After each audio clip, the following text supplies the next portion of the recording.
Do you have students that are stuck on sound by sound blending? Now there's a couple of reasons why this could be happening, and today I'm going to share with you some strategies to get your students past sound by sound and into more fluent blending. Now I'm talking about two different scenarios. The first is where kids can say the sounds, but they're not blending them accurately. And the second is where students can say the sounds and blend them accurately, but they're still having to sound out the words every time they see them. Now these are two different situations, and you can use different strategies to help them. Now let's take the first. You have a student who can say each sound correctly, but when they blend them, they might say something totally different or substitute a sound. For example, k, a, t, bat. Why is this happening? In this case, students might not be able to hold the sounds in their brain long enough to connect them after saying the three sounds. They might also not understand the concept of blending, and they don't understand that each sound has to be connected to the next sound. They likely need practice with phonemic awareness activities as well. Now here's how you can teach them the concept of blending. For this, you're going to need 3 chips or counters or anything that you can easily glide across the surface of a table. Touch each counter and say the sounds separately, leaving a space in between each sound. And ask kids if they heard those spaces. Ah, p. Did you hear the spaces between each sound? Did you hear how my voice stopped and turned off between each sound? Now tell them this time you don't want to leave any spaces between those sounds. You're going to hold on to the sounds as you push the counters together to touch each other. Mop. Mop. Now you have to use continuous sounds for this. So consonants like l, r, they have sounds that can be extended and held for a period of time rather than stop consonants, which are like b, p, t, which cannot be extended. And now having those extended sounds makes them easier to blend because one sound can glide into the next. Now, if your students are having a hard time, if it's a little tricky for them knowing whether their voice is on or off, have them feel their neck. And when you talk, you can feel the vibration of your voice box. So I like to use words that begin with L or M. Just test the sound to see if you could feel the vibration. Some sounds do have a vibration. They're called voiced consonants, and some do not. So they're unvoiced. So L and M, you can feel the vibration when you feel here and you say L. Say you can feel that little vibration, but if you say a sound like s, you don't feel the vibration. So make sure that you're using words that have those voiced sounds when you do this activity.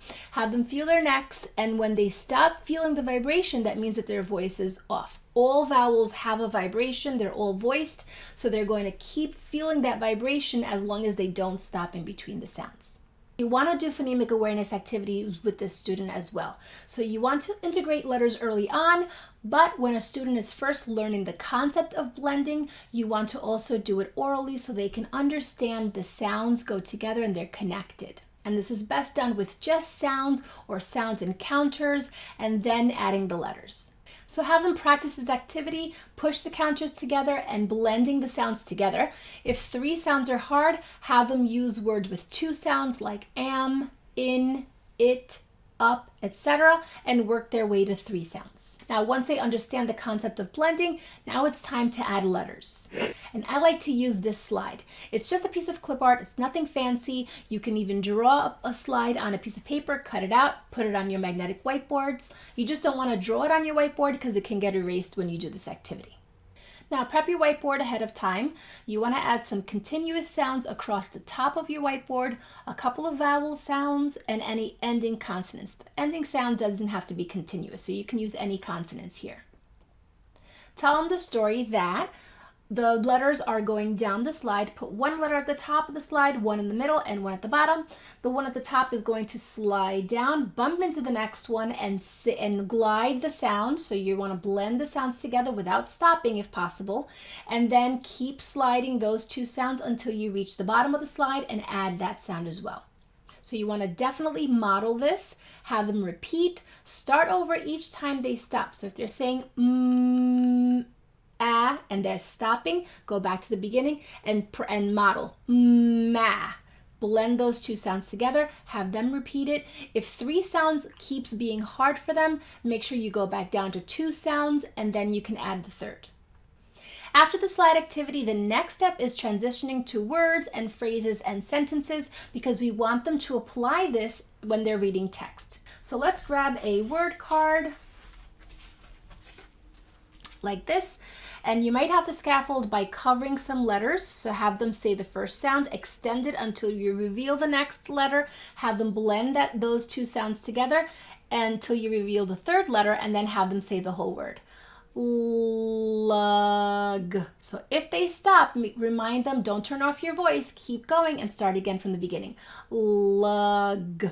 If blending the sounds without stopping is hard for them, you might want to try successive blending, which is saying the first two sounds, blending those, then adding the third. So it might sound like this. La, lug, lug. For some students, it's tricky to blend those sounds together without saying each sound individually, so it's okay for them to blend two sounds together first and then add the next.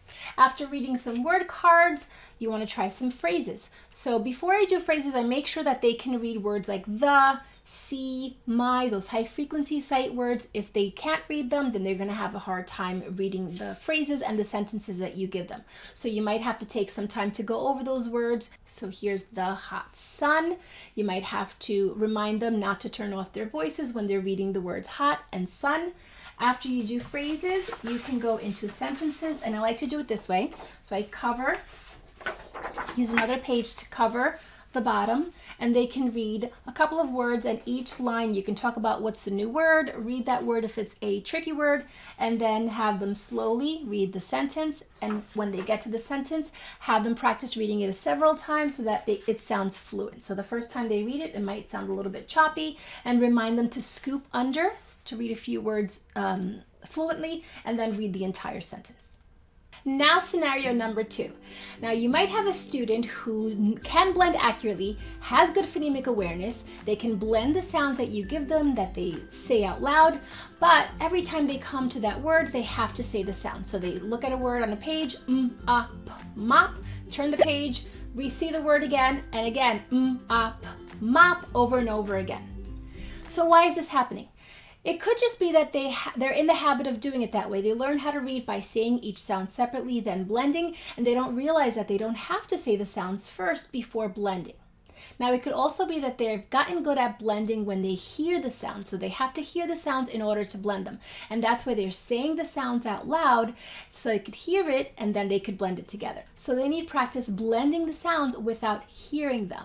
And this takes a couple of steps. We want to get them to the point where they can look at a word, blend the sounds in their head silently, and then read the word. Now this can be difficult, so you might want to start with having them whisper the sounds. So if they're looking at the word lap, have them just whisper the sounds, app, and then say it out loud when they know what the word says. If they can whisper, then have them try to do it without any sound at all. So if they have to mouth the word, that's fine, but they can't say it until they know what the word says. And then eventually you want them not to have to mouth the word out, but even if they have to think of the sounds in their head, they can't make any sound until they know what the word says. And you'll definitely want to model what this looks like because they might think that whispering means no voices, so you can model what each step looks like. It might take them a little while at first to process the sounds first before saying it out loud, and that's okay. You want to take your time with this, and eventually it will get faster. Then again, once you practice with words, you want to transition them into phrases and sentences. I also like to use nonsense words when I'm practicing decoding, but there's an important way to incorporate them into your phonics lessons, and in my next video, I'm going to talk about that. I hope that these tips were helpful to you. Make sure to comment below if you're going to try any of them, if they were new to you. If you have any other tips, please share them with us. Don't forget to like and subscribe, and I will see you in the next video. Thanks for watching.